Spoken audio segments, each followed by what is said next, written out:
But now Cleveland begins with breaking news today. A verdict coming soon in the Alianna DeFreeze murder trial. The case against Christopher Whitaker is now in the hands of the jury. Whitaker is charged with kidnapping, raping, and brutally killing 14-year-old Alianna DeFreeze. She was found dead in an abandoned home in Cleveland in January of last year. News 5's Homa Bash was in court this afternoon for the closing arguments, and she joins us now live from the Justice Center. Homa?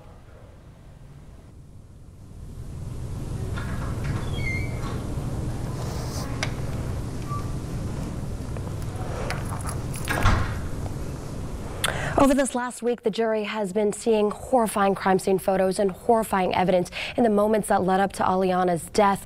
And now the case is in their hand. We are told they are going to deliberate until 5:30 tonight and then be back tomorrow morning. Whitaker admitted to killing the 14-year-old, and his defense team is not contesting the charges against him. But in interviews with detectives, Whitaker said he was high on crack cocaine, blacked out, and then woke to find out what he had done to the 14-year-old. His defense says the fact that he was high out of his mind, that's a mitigating factor. But the prosecution says none of it was random.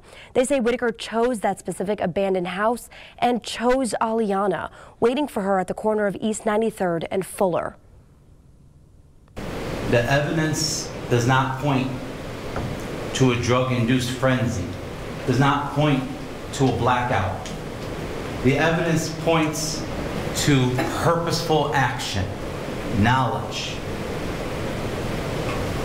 It points to that he knows what he was doing.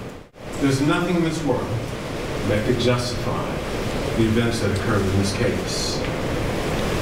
There may be explanations as to what occurred, but we still stand by no justifications, no excuses, and he knows that. Again, the jury has had this case for about 2 hours now. Whitaker is charged with aggravated murder, rape, kidnapping, and more. If convicted, he faces the death penalty. Live at the Justice Center, Homa Bash, News 5. Okay.